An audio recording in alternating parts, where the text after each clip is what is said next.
Hi friends, మేమైతే కేరళలో ఉంటున్నాం. ఈ పింక్ బోటిక్ వాళ్ళకి నేను బ్లౌజ్ అండ్ శారీకి ఫాల్ కుట్టమని ఇస్తే నా చీర మొత్తం పాడు చేసి పెట్టారు.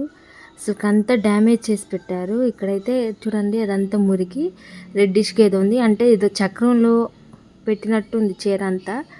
చూపిస్తున్నాను చూడండి ఎక్కడెక్కడ డ్యామేజ్లు ఉన్నాయో, మొత్తం డ్యామేజ్ చేసి పెట్టారు. ఈ చీర మా పెద్దత్త గారు ఇచ్చారు. మా పెద్దత్త గారు గుర్తుగా ఈ చీర కట్టుకుందాం అనుకున్నాను. తీరా చూస్తే మిషన్ మొత్తం పాడు చేసి పెట్టేసేసింది. ఇంకా నయం, మామూలు శారీ ఇచ్చాను కాబట్టి ఇట్లా ఈ విధంగా చేసింది. అదే పట్టు శారీ అయితేనా మొత్తం డ్యామేజ్ చేసి పెట్టేసేది. ఇది చూడండి, మొత్తం డ్యామేజ్ చేసింది. అడిగితేనేమో మీరే చినిగిపోయింది తీసుకొచ్చి ఇచ్చారు అని అంటుంది. కొత్త చీర తీసుకెళ్ళి ఇచ్చాను ఆమెకి. నేను బ్లౌజ్ ఒకలాగా కుట్టమంటే ఇంకోలాగా కుట్టింది. థ్రెడ్ అయితే చూడండి, ఓ పక్కేమో ముందు పెట్టింది తాడు, ఇంకో పక్కేమో వెనక పెట్టింది. ఇదిగో చూడండి, వేసుకుంటే ఇట్లా ఉంది, ముందు నుంచి వెనక్కి పెట్టింది. అసలు ఇంక మిషన్ కొడతాం వచ్చారు కదా, మెడకి చూడండి కట్టేసినట్టుంది.